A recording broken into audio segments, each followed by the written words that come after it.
Hey, this is Now You Try, a podcast about self-sufficiency, sustainability, craftsmanship, and everything it takes to do it yourself. So you and I were chatting the other day, just about working out, fitness, being in shape. We're young, spry men still, obviously. But is that what we are? Yeah, well, spry. Well, all right. Some. Well, none of those things. Men, kind of. Yeah. Kind of. What we're trying to become with this whole project, I think. Yes. That's what we're shooting for. But that really got me thinking, because we were talking about getting on a new plan. I know that you talked about kind of you're lamenting kind of like everybody does, like kind of falling in and out of a routine and not being as regular as you want. But that really got me thinking about. I'm plenty regular. It's more my workout regimen is not. Yes. So that's more of a dietary podcast topic. We're good there. Well, I'm glad. I'm glad that me and the listeners can be updated on that. So maybe that should be a regular segment from now on. Hey, Luke, still going good? Yeah. Good to go. The WC, all things good? All right. But yeah, it got me thinking about that broader thing. This whole sustainability idea and this whole self-sufficiency idea, man, it was really hard to untie the idea of fitness from that in my brain. Yeah. I think that's really something you have to consider, because a lot of the things that we're writing about, a lot of the things that we're talking about here, a lot of the things we talk about off the mic it involves using your body. Right. Like it's just, there's kind of this inextricable need to, obviously there's a lot of mental exercise. There's a lot of, skill building. There's a lot of education that goes into it, but I think a big part of the self-sufficiency is just, you got to use your body for this stuff. Well, yeah, we're talking a lot about like growing your own food, catching your own food, killing your own food. And that's, obviously that's a lot of fun. There's a lot of challenge to that. There's a lot of skill involved, but it also is going to make you healthier, right? When you're not eating foods that are so highly processed. So, if you're trying to eat healthier, why not also try to be physically healthier?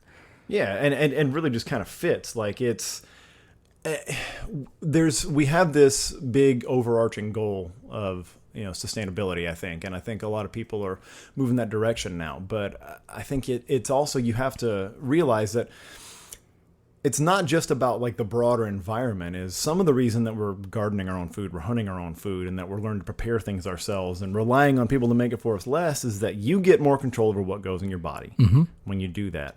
And that's sort of the reason that we're doing a lot of this, is like I want to create better options for myself because I know what's going into it. And it's really hard. In the Dr. Michael Pollan, he's a nutritionist, talks about this a lot, is like it's really hard to make very unhealthy food when you're preparing it yourself. I'm not saying you can't. I've seen you make some impressively unhealthy things on your own. Indeed. That's the chef training coming through. It's like, oh no, I can add butter and sugar to every stage of this. Everything, yeah. But he talks about that. It's really hard to make those very unhealthy things because it's labor intensive to do so, and it's resource intensive to do so. And once you get to the point where let's say you grow your own apples, and you harvest and process them, you see just how hard it is to make an apple pie. Yeah. Because that's a lot of your apples. And you've had to store those for a long time. You've had to use a lot of sugar. Like when you start sourcing that stuff, it's really hard. So I think it kind of leads itself to healthier decisions like from the get-go once you start doing it. And just like you said, it makes you better at doing more things to be healthier. Right. To be in better shape. It just makes it so you have more energy to do things. And if it is something like hunting, fishing, exploring the outdoors, gardening, things like that, having more endurance, yeehaw. That's going to make it so you can do it for longer. Well, yeah, and when you're feeling better physically, you're also going to sleep better, right? So, yeah, good Which point. Makes getting up at 4:30 in the morning a lot easier. Yeah, that's a good point. I didn't even think about that. Yeah, like if you're not in a good place physically, you wake up in the morning and the last thing you want to do is get out of bed. Yeah. Let alone get out of bed, get all your gear together, hump a 50-pound sack of corn into the woods. And sit in a tree. Yeah, and that's a good point. And like it's you when you're out, especially if you're camping out, like or if you're just getting up to go drive somewhere to hunt, that one night of sleep is going to get screwed, right? Right. You're probably not going to bed at 7:30, especially when you got kids. You're not. Sure. But if you have a bank of good sleep built up that's built around you being healthy in general, then that one day is not going to wreck you so bad. Right. You're not going to have this huge sleep debt. You to just pay back. generally will have better energy. Yeah, absolutely. And you can get away with that night of short sleep. Yeah. But when you always are having short sleep or bad sleep and you're tired all during the day, then you go try to do that one night of short sleep and it's, it compounds. Yeah, and that's really cool. I honestly didn't even think about that as a dimension when I was kind of thinking through this whole thing is the sleep. I mean, sleep is like a magic bullet. Yeah. It absolutely is. And I think a lot of people but it's one of those weird things that's like it leads to a chicken and egg thing because better sleep makes you healthier, right? Mm-hmm. But it's much harder to get good sleep when you have other issues compounding that. When you've made bad food choices, you're overweight, you might have sleep apnea issues, you might have it's hard to get there. So you kind of have to you have to start this cycle. I mean, a lot of this stuff, a lot of building a sustainable body is just having getting into these cycles. Yeah, and I mean, I've had points where, I was in the gym regularly and I was in better shape than I am now. And I know in my mind that if I was regularly working out and exercising, I would have more energy, I would feel better. Yeah. But you've got to get into it. So it's like that catch-22 you're talking about, right? Mm-hmm. I have a lot more energy when I'm working out. Right. But I need energy to work out. And when I'm not working out, I don't have any energy. Right. To go work out to get more energy. Gotta have experience to get a job, but I can't get experience without a job. Yeah. Yeah, no, and that's exactly right. And a big thing that kind of struck me with this too, because we are, how long you can be in those cycles and how much time you've actually spent being healthy versus not in your life really got me thinking about we talk a lot about impact and that, reducing our impact through the choices that we're making, doing it ourselves, like that whole, that ethos that we talk about, that, buy less, do more kind of thing. It got me thinking about healthcare because, obviously it's a huge conversation in the U.S. right now. Yeah. Obesity epidemic, all that kind of good stuff. Not good stuff. But, right.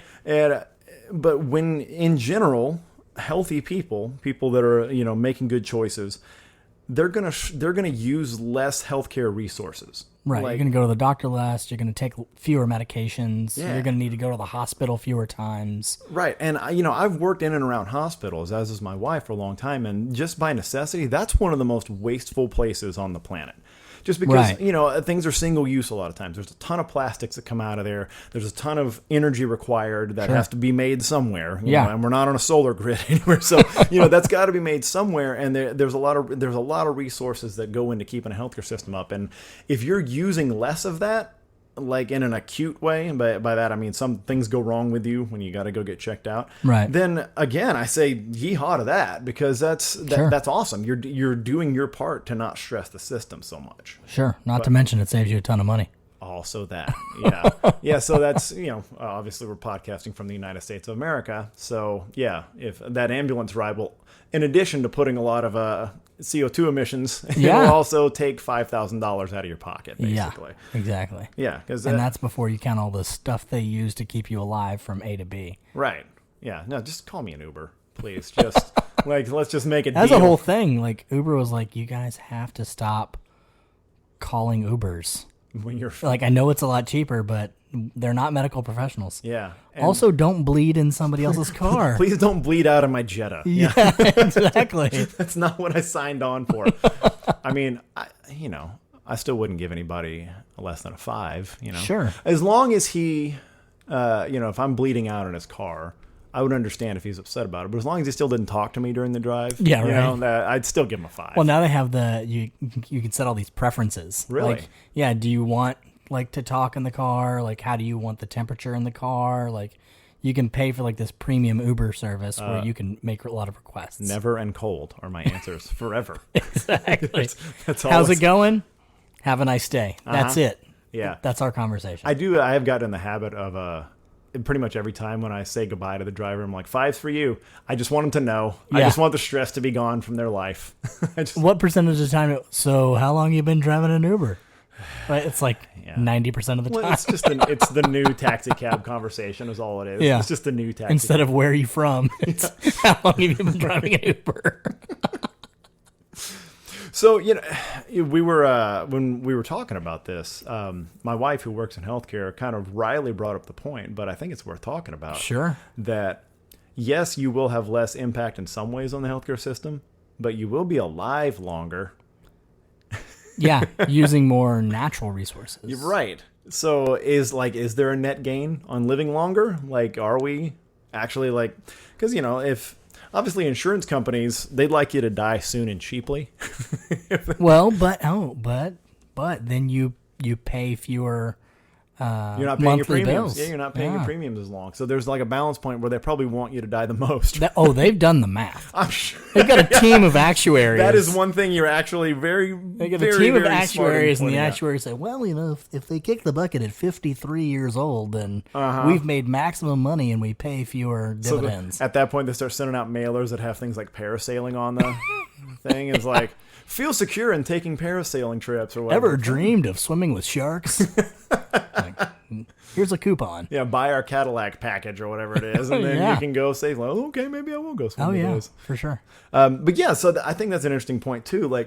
And not to just put it back to selling our particular brand here, but I think if you are making that decision, like, okay, I'm going to live healthier, I'm going to try to use less healthcare resources, I'm going to take it on myself to make me sustainable in the environment, then yeah, you're playing the long game. And so maybe it is more important that you do those things like, hey, source your own food, build your own stuff. Sure. Like take less away, do that kind of stuff. If you're gonna try to be here 80 plus years, then maybe try not to. I'm gonna be 100. I've decided it. That's a good number to shoot for. Yeah. Just and even if it's not through positive health choices, just out of pure spite. Oh yeah, you got that going for you. I'm just think it'd be good. Yeah. Out of will, I'm gonna be 100. Yeah, and I think any old Texas man has that going for him. You develop a real spiteful, leathery, yeah, kind of. So I'm really looking forward to being an old man.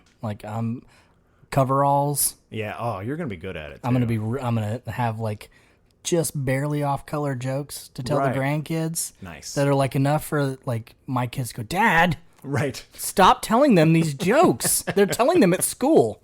I'm gonna flirt with waitresses. I'm really looking forward to it. Yeah, I think you've kind of found your wheelhouse. It's good. Yeah. Hey, I'm glad you have goals. So Yeah. this is grandpa goals. This is why grandpa goals. this is why you wanted to talk so much about fitness and getting in shape. You want to make it to old man status. Yes, very much so. And you still need to be energetic enough to go fishing and criticize all the new gear that your kids and their grandkids are using that's unnecessary and. Oh yeah, I've got back in my day just locked and loaded. Oh yeah. So and you've been fishing long enough now. Sure. To where you can be like, oh, well, all I ever needed was a, Yeah. Oh yeah. Insert whatever equipment you were using 50 years before. Exactly. Well, I caught that same one with a cane pole. Yeah.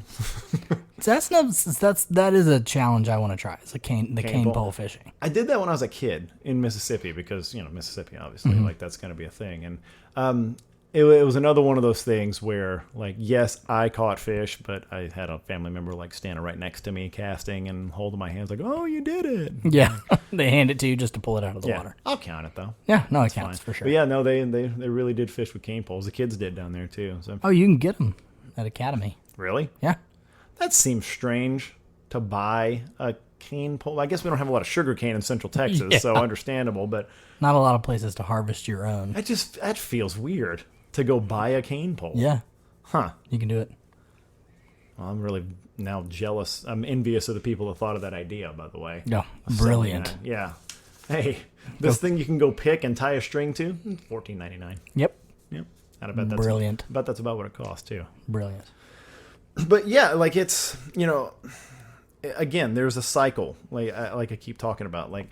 If you're healthier, right? If you increase your general health, your general output ability, your ability to withstand, if you want to call it that, then you're going to make.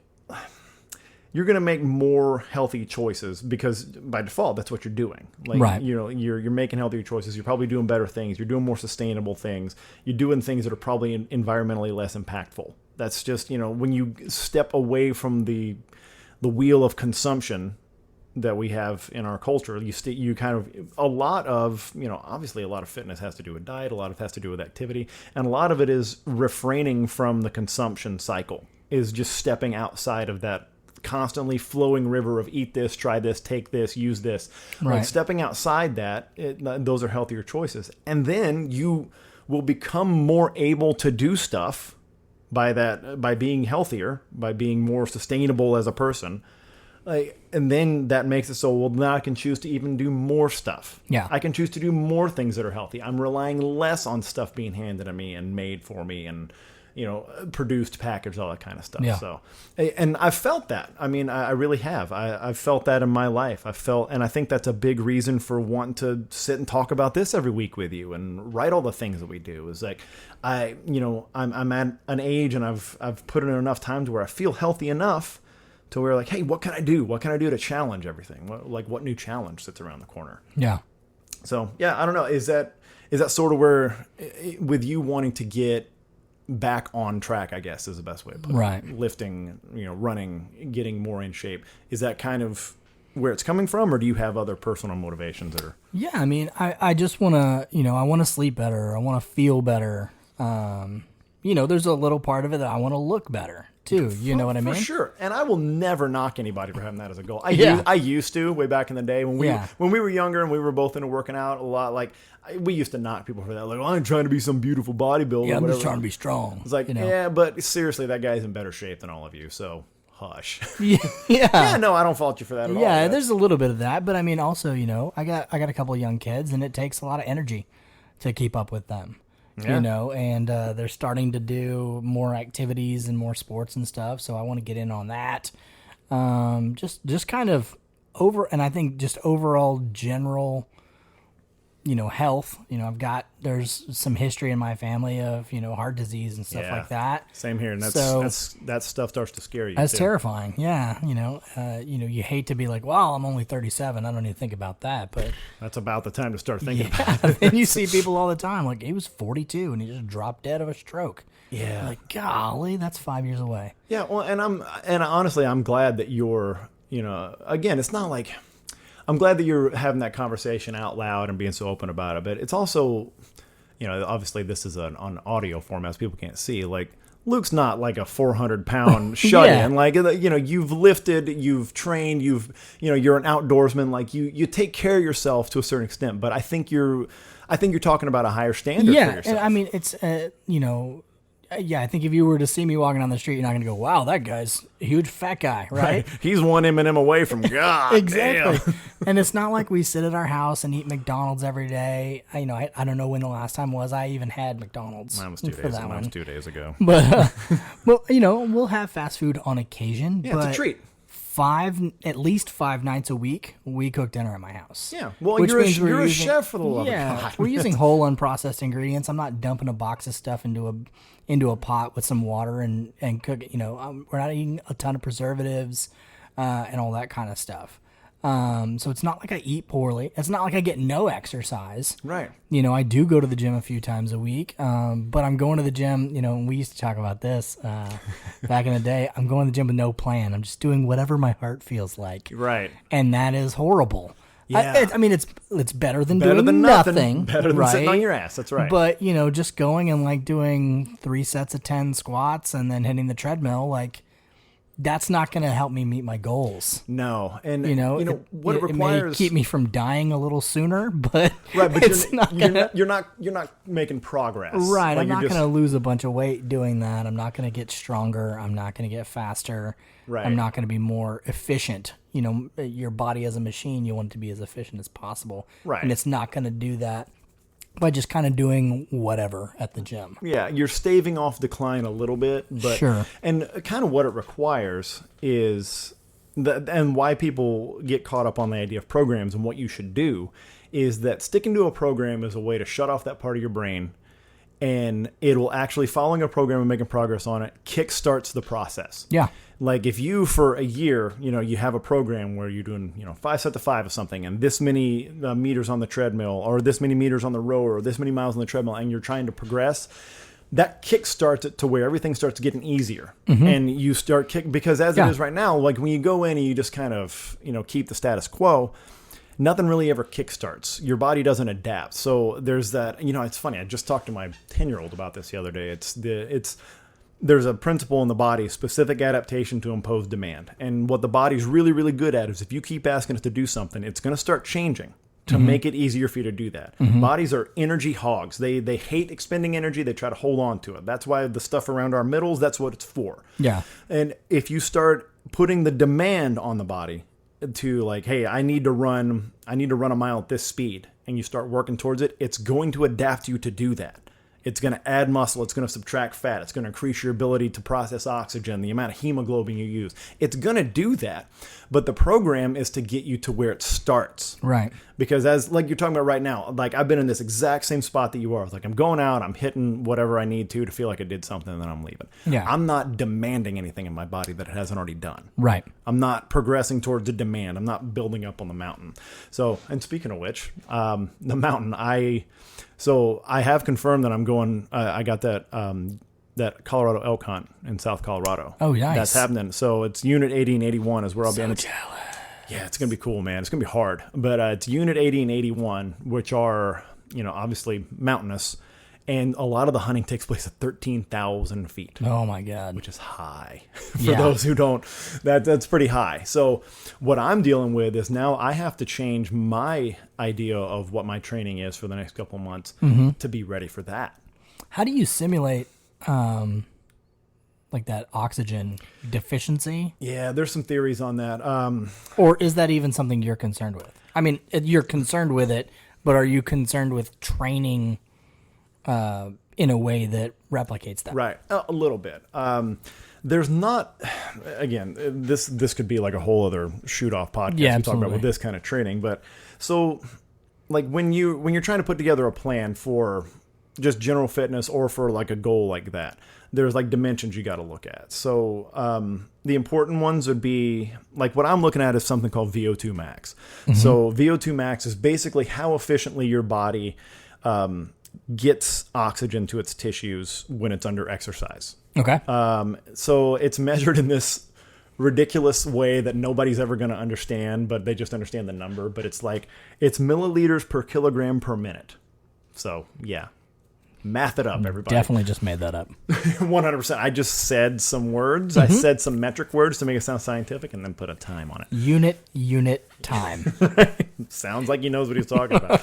But like for you and me, or like the average like sedentary person, you're probably looking like 35 to 40 is their number. For somebody that's 45 plus, when they're an adult and they're like the adult age, that's great. Like when that's getting to be very good. Like you get 50, that's elite. Like that's, so like Cameron Haynes is like a 60. Probably. Like seriously, that guy, he's got a motor and can go and go and go. Yeah. So the 45 area is going to be excellent. And basically the way you train that is just by hitting, like, generally speaking, high intensity bouts of like cardiovascular endurance, like sprinting, mixed with endurance, all that kind of good stuff. And some of that's genetic. Some people are just going to be great at it. It's going to happen. That's what I'm primarily going to be concerned with, because I can't really replicate altitude where I am. Yeah. I don't have like a hyperbaric chamber where I can suck the oxygen out and do some work. Some people believe that like the breathing restriction masks do something, but there's a body of research that shows that they don't, because it's different, because the oxygen you're getting is still saturated to the same level. The air you're still getting, it's all that kind of stuff. So I'm not going to be so much concerned with that. I'm going to try to become as good at getting oxygen to my muscles and my organs as I can. I'm gonna try to max that out, and that involves. So you can do that by high intensity cardio. Yeah, I'm gonna run, and then I'm gonna intersperse that with sprinting. I'm gonna be on the rowing machine. I'm gonna climb. I'm gonna hike, and that's a good one because we don't have a lot of hills and mountains around here. but I'm still going to hike and I'm still going to simulate the stresses that are going to be on me. Right. Because running and rowing and all that kind of stuff is great, but it's not the same as the actual activity. It's like running on a treadmill versus running on the street. That's right. Like running on a treadmill is good, right? You get your heart rate up, but Sure. you're really just moving your legs. When you're running on the street, you're actually physically pushing your body weight Right. in a horizontal. You're pushing off the earth to move. Yeah. Like you have to create your force. 100%. That's right. And in my case, with being on the mountain, you can think of it as like if you were an athlete or you play any sports, you'll understand that like the running, the lifting, the rowing, that's my conditioning work. Sure. And hiking with a pack on is my practice. Right. That's me practicing the sport I'm about to play. Is me getting out there and doing it in lower impact environments, like getting out there and practicing. So that'll be the big thing. And so you get when you're hiking, you be like hiking in your hunting boots and then like wearing your pack and then At least adding weight to the pack. At least wearing like the that. pack. I don't know. Maybe I'll probably just wear the boots because I don't want to get snake bit in summer. Sure, Summer right. in Texas, I'll probably just do that. But yeah, like I was just curious how much like you'll try to replicate as best Yeah. you can. I'll try to the scenario. I'll probably manage heat in Texas better than I would. Well, yeah, like yeah. because I'll have to not dress for. But in Colorado, it'll be the fall, so it could get hot on the mountain. But I'm gonna kind of layer it up, and I won't be dealing with Texas style heat there. That'll be nice. But yeah, in general, I'll try to imitate a lot. Yeah, of but that. you'd be like in shorts and a t-shirt, but maybe wearing boots and a pack. Right, which is an awesome look. Oh yeah. Just I'll make sure to get lots of pictures of that. And so, like in general, but that's I'm glad to talk about that particular dimension of it because there are other dimensions when you're talking about just being kind of a capable person. Right. Like you need to be a little bit strong. And we've talked a lot about strength. Like we trained for strength for a long time just because it's fun. Yeah. It's a dude bro thing to do. Enjoy It's it. fun. Yeah. I remember you were the first among our group to actually way back when we were younger. You're the first person to squat 300, and I didn't believe it. Yeah. I didn't believe that you'd squatted 300 pounds. Like, no, I need to see video, and then he did, and I was like, oh, And then Zach squatted 305. well. Jerk. I mean, that's what else is he gonna do? What's he gonna do? Not. Yeah. I think it took me like another 4 years. Well, I have a lot less distance to go. That's true. With that weight. Yeah, I'm like the world's biggest lawn chair unfolding when I squat. It's rough. It's tough. It's like I described my son's built like me. He's like, but even lankier because he's 10. Like, Yeah. he's squatted with me a couple times, and it legitimately looks like when he's descending with the squat bar, it looks like a baby giraffe falling out of its mother.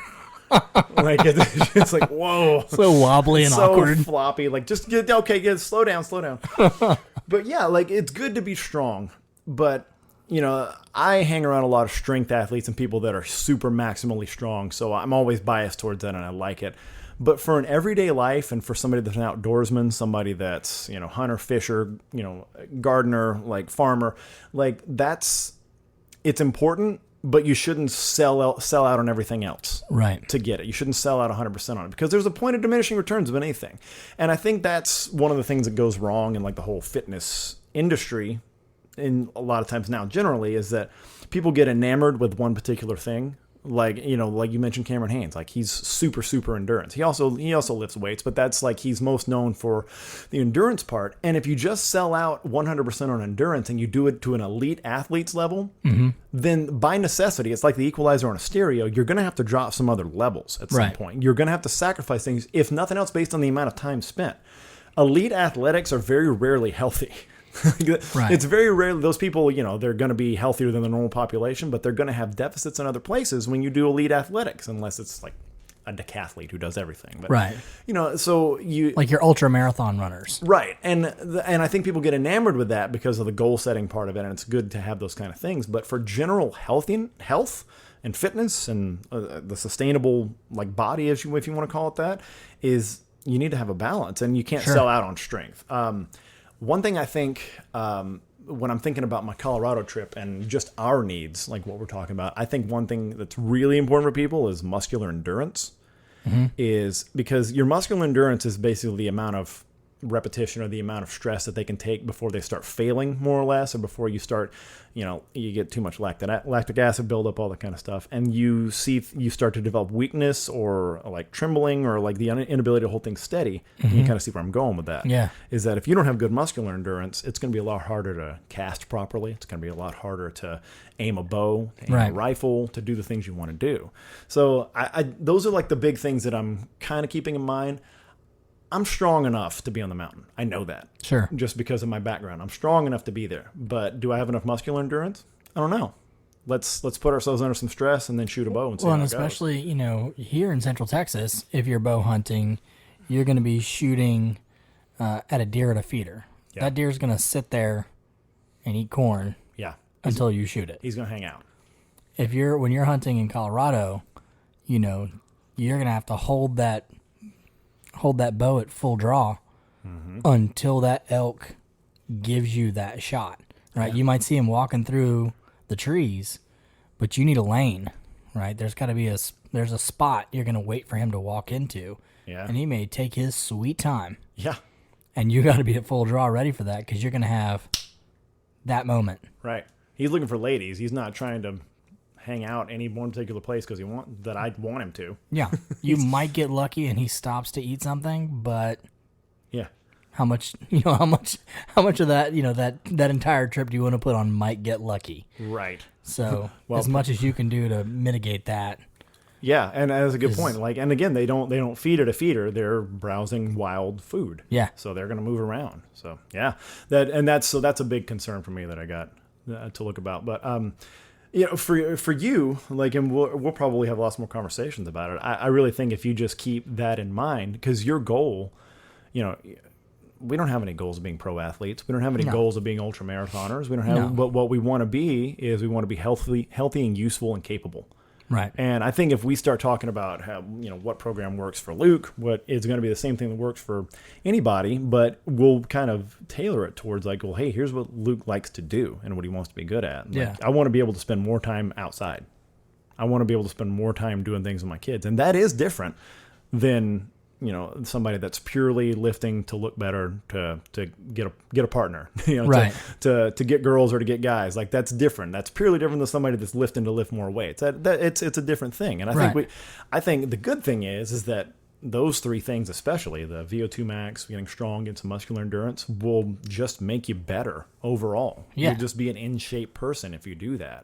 And that's really what I'm looking for. I mean, I think it's, like I said, I'd like to look a little better, and I think if I do those things, I will look better. Yeah. I'd like to feel better, and if I do those things, I will feel better. Yeah. I'd like to live longer, and if I do those things, I will live longer. Yeah. Right? So I think that's just kind of, I don't have one very specific goal other than to just be better. Yeah. And there's really no better goal, because eventually, like, whether you compete in a sport or whether you have like a niche thing, eventually it fades. Yeah. Eventually, the peaks and the specialization fade.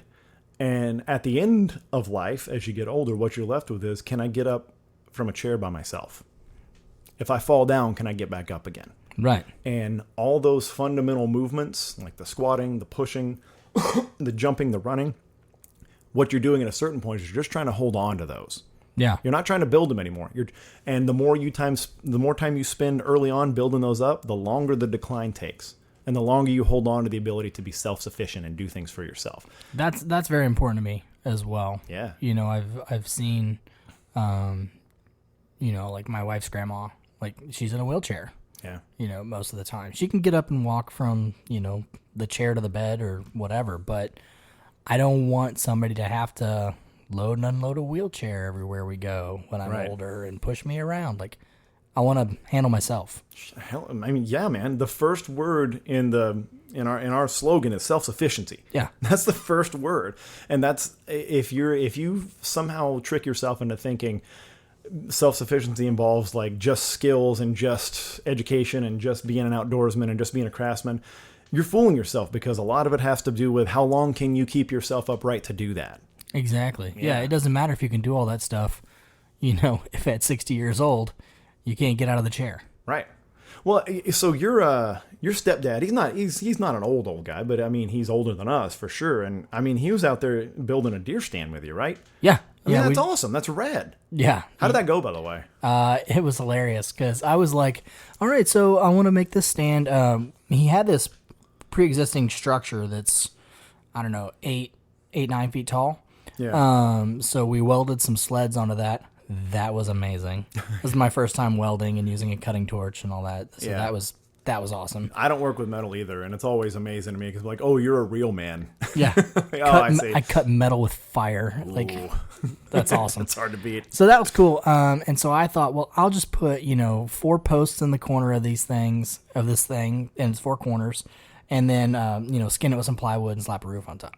Yeah. And my stepdad was like, no, that is not what we're going to do. That is not going to sit on my property, sir. That will not make it, this season. Yeah. And so, we full on framed it out like a house. I mean, the studs are 16 inches apart and all that stuff. So that was a lot more work, but I learned so much.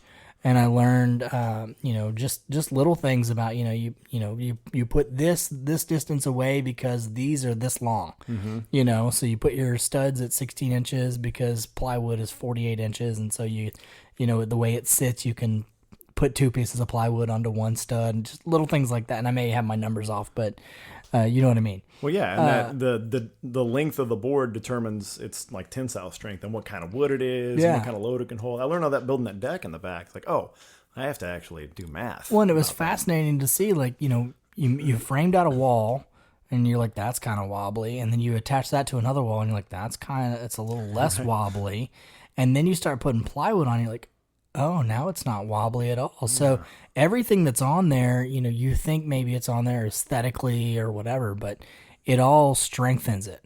Yeah. Every single time you add one more thing and one more thing and one more thing, it gets a little bit stronger. And that thing is rock solid. If I were good at metaphors, I would draw a metaphor between what you just said and the first part of the podcast. We talked about building a body, but I'm not good at metaphors. So yeah, I see what you did there. So did you guys actually get it up and get it mounted get it in the ground? Yeah. It actually took like 6 of us to get that. We had this grand plan of, putting that box on that stand, and things all kind of went sideways with that because it ended up being way heavier than we had planned for it to be. Yeah. So through what was probably quite a comical series of events, we did get the box up on the stand, and it's pretty much ready to go. I think I'm going to put some plexiglass windows on it. It's got, initially the idea was that it would just be a good rifle stand. Yeah. But we ended up making the windows like 24 inches tall. Which you can actually, I was kind of standing, you could bow hunt out of that. So that's pretty neat. But I want to put some plexiglass windows on it just so it's, to block scent from blowing through, to make it a little more weather tight. And keep the millions of spiders out when you're not using it. Oh, it's going to be full of spiders. I mean, nothing you can do. Nothing you can do. Just keep the bigger spiders out is what we're trying to do. Yeah, exactly. So, but I'm pretty excited. We hunted out of a tripod last season, and both you and I had success out of that tripod. Yeah. And that was nice, but it was a little janky sitting in a tripod. And not very weather friendly. Sure. Yeah. So this, I feel like I could be comfortable sitting in high wind. I could be comfortable even in some precipitation, which is really nice. Also, it is big enough for 2 people. Nice. This thing's going to last forever. I mean, we might have to slap a new coat of paint on it every season. Mm-hmm. I'm fine with that. But that means that, maybe this season Sadie can come sit out with me. That'd be so cool. If she wants to. But definitely in a couple years when Sam's big enough, he can come sit out. And that's, as much as I really want, my daughter to be an outdoors woman, it's just not feeling like it's in the cards. Yeah. She played baseball last season and walked up to me in the first day holding her glove just in her fourth, like it was daintily. Yes. And she said, "This is making my hand sweat." So Yeah. I feel like that kind of showed the cards on that one. Right. And just give them an appreciation. That's all you can do. Yeah. Just give And them I'm an taking her appreciation. fishing and stuff, and she's good for a little bit, but Yeah. it's hot. She's still so little too, man. She is. So maybe she'll get into it as she gets a little bit older and gets a little more appreciation for those things. But that's cool. It's big enough for two people.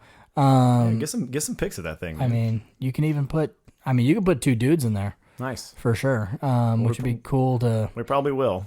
We probably will. It'd be cool, like if we want to video a hunt or having that extra set of eyes in the stand. Absolutely. Especially after my experience there last year, just having another. I mean, if you can have, you can have one guy on the binos and one guy on the scope, then you can be really sure of what your options are. Yeah. And what you're looking at. So No, that's. I'm pretty excited about it. That's the most significant. I've built a lot of stuff.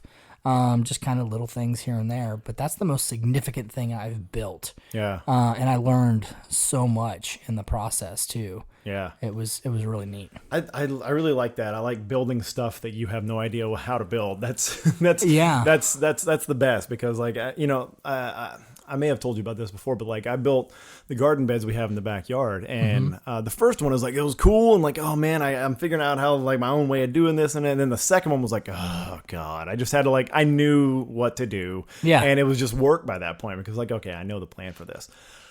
I got to do something pretty cool recently. I was showing you the sun-dried tomatoes that I've been making out there. They're delicious. Yeah, they turned out really good. We're getting all these tomatoes from the garden, so I just decided we can't use them all fast enough. So I just started, I just cut them in half, and half or 3 pieces, what size you want them. Dig the seeds out if you want.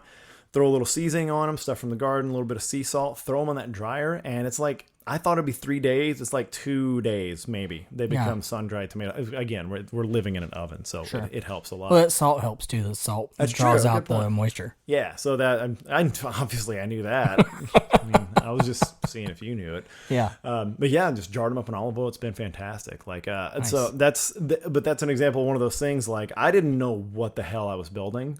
And I made it a point to not look up plans. I didn't Google how to build an herb dryer. I just understood the principle, and I'd seen examples before. It's okay, what do I need for this situation? I just came up with it, and it's got its flaws. It's got there's hiccups along the way. It's got warts, but whatever. It works and gets the job done. If I had to do it again, I could probably improve on it, but it seems like a lot of work. So yeah, it's a pretty darn useful thing that I've been using there. So I don't know. I was going to say I'd send you home with some sun-dried tomatoes, but I don't have enough, so sorry, man. Wait till you make some more. Yeah. It's all right. I forgot to bring you some oryx jerky. Well, you did last time, though. Yeah. So, whatever. It was good, by the way. Thank you. Thanks for that. So, we got to get more critters, and I got to start shooting the bow. I don't know about you. Yes. I actually have a legitimate hunt lined up in the mountains. I got to actually practice. So October 1st is not that far away. Yeah, seriously. My hunt is going to be September 13th. So middle of September. Happy birthday to me. Yeah. Killing elk. Yeah, that'll be my birthday gift to you, I guess. Sure. Yeah. I don't know. Happy birthday. I'll say that if I get one down. That'll be the first thing. I'll look to the skies. It's for you, Luke. Not. Oh God! Now I got to cut this thing up and carry it out of here. It'll mostly be that, yeah. And that will be it too. It'll be me and some bags if that's what happens. I'm looking forward to it. That'll be fun. That'll be a reason to train, a reason to get out there. But I have shot the bow a little bit. It's gone pretty well.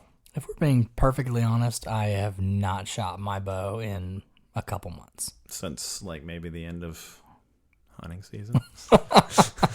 No, I pulled it out in the spring for something. I think I was just goofing around, but yeah, it's time to get that sucker out and really start making sure you're dialed in. And yeah, I need to get a restring, honestly, and that's one of the things that I've had that done for me in the past. Mm-hmm. Well, guess what? Now that I have a podcast, it's all about self-sufficiency. Guess what I'm going to try to do? So I did, not having to do with the bow, but when the door handles on my truck pulled off. I was like, damn. So I posted on Facebook, hey, does anybody know where I can, a mobile mechanic or somebody that can do this? And that post was up for about 30 minutes. And we had just finished recording the first podcast, and I was like, come on, Luke. So I deleted the post, and I ordered a door handle, and I put it on myself. And it sucked, but because there's 100 outside, but I did it myself, and it cost me $25, which is how much the handle cost. Like 10 times less than what it probably would have. I don't even know. I didn't even leave the post up long enough to find out how much it would cost. And honestly, man, if this thing serves no other purpose, it's just to guilt us and other people into doing stuff like that. I like to say it's going to keep me accountable. Yeah, but I think that's the thing is the accountability is really nice. Yeah, my mom kept me accountable too, but she did it with guilt. So I think we can have fair enough. A healthy dose of. So I need you guys out there listening to keep me guilty and accountable into getting back into better shape. Done. Well, I'll tell you what. One thing they have done is that they have submitted a question. Yes. Yeah. The question. So this, we actually touched on this before, and I guess it inspired somebody. What kind of freshwater fish can I get for food? I mean, that's like the most direct question. Sure. It's like there's a million conditions to that. Sure. But what kind of freshwater fish can I get as food? I assume they don't mean from the grocery store. I assume they mean catching it. Catching it yourself. Well, I mean, bass is what I primarily fish for, and I do that for fun, just for sport, just for the challenge. Yeah. You can eat bass. You can absolutely just, as long as, it's important that you make sure that the place you're pulling it out of allows you to keep the fish. Yeah, like neighborhood ponds and stuff. Neighborhood ponds, those are all catch and release because, one, they're there for people's entertainment, but also they serve a purpose, in maintaining the algae and grass and all that kind of stuff in the water so it doesn't get funky and just become a big stagnant puddle. So make sure you check the regulations of the body of water you're fishing out of. Make sure you check your local and state regulations as well on lengths and such. That's important as well because you can, certain species of fish you can only keep, they have to be a minimum length, and sometimes there's a maximum length as well. So all that stuff comes into play. But bass you can keep and eat perfectly fine. I don't care for it. Catfish. I love catfish. I do love catfish. I don't do a lot of catfishing to keep and eat, but I do love to eat it. Maybe now it's something that I'm going to get into now that we're talking about it. Right. Fishing for catfish, a lot of different ways to do it. Mostly you're fishing off the bottom because that's where they live. They eat off the bottom. So worms, minnows, and you can even go out and get catfish specific bait, and it's gonna stank, y'all. Yeah, they don't like fresh food. Yeah, no, in chicken blood and livers and all that kind of stuff. And what you're doing is you're rigging that up on a hook. Usually a circle hook is the kind of you want to use. Circle hooks help fish hook themselves. Because you're with a bass, you're waiting for them to nibble, and then you yank the rod to set the hook in their mouth. Yeah. When you're fishing on the bottom with a weight, you're not going to feel that tug as much, so you want to give that fish the opportunity to hook itself. So the circle hook helps. Okay. So get your bait on the circle hook. You got a little bit of a leader, 12 inches or so between that hook and a weight. That weight obviously is going to drop that to the bottom, and then your bait will either sit on the bottom or it may float a little bit depending on which bait you're using. Obviously, a minnow is going to swim a little bit, but it'll keep it close to the bottom where those catfish are. And then that weight's attached to your main line. Nice. A big drag about catfish a lot of people have is about skinning them. They've got a really slimy, gross, tough skin. They actually sell specific pliers at insert sporting goods sponsor store here. Right. That are catfish skinning pliers. And they are yeah. some medieval looking things. All right. But And they got little barbs on them too that'll stick you. They do, yeah. But I caught an episode, I think it was on the last release of Meat Eater episodes. They showed this guy who just fillets them out without skinning them. And I've always heard, and that's always been the drag about catching catfish, is having to skin them to fillet them out. And this guy doesn't even skin them. He just cuts straight down the back, cuts those fillets off, and then you flip it skin side down, and you fillet the skin off. And you're done with a super sharp knife. That seems way easier. And then you want to trim off any fat that's on there. The fat's the nasty stuff. The fat's the stuff that, people are like, I don't like that because it tastes fishier. Same thing with, venison. I don't like that, tastes gamey, right? Well, if you cut off the gross stuff, it tastes delicious. Right. So that's catfishing. And then crappie you can also catch as well. You can catch those on minnows also. I never thought to eat those. Spinnerbait crappie. Yeah. Yeah, they're straight up fish fry. Huh. Catfish, once you fillet them out, obviously you can bread them in cornmeal and fry them. Delicious. My favorite way to eat catfish. But there's also some really cool like Southeast Asian recipes for catfish, like soups and stuff, curries and that sort of thing. Oh, that's awesome. Very interesting. So if I do start catfishing, I'll start expanding my repertoire in catfish consumption. Also, blackened is delicious. Oh, yeah. But with crappie, you're straight up frying these suckers. That's what they're built for. Yeah, you just fillet it out and cornmeal it and fry it. So crappie's an option for you as well. And then trout. Also, depending on where you live, it will dictate what kind of trout you have access to. Yeah. Trout, you definitely want to pay attention to those length limits. Usually on crappie, you can just catch whatever. Catfish, usually you can catch whatever. But trout are a little more revered as a fish. They are pretty. For eating. And so you want to check those length limits. But a lot of different ways to catch those. Little artificials are good. If you're fishing for stocked trout, throwing those artificial lures is not going to do you much good because those stocked trout were raised in a fishery eating just fish food. Oh, yeah. So they're not going to... Yeah. So...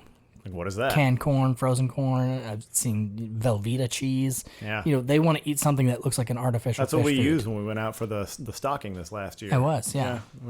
And they bit on it. Yeah. Yeah, and you made actually out of the ones you caught, you made like a crispy fish skin out of like a little. I did. Yeah. I just filleted it and I cook it 90%. This is the way we do them in the restaurant. Anytime you're cooking fish with skin on, right?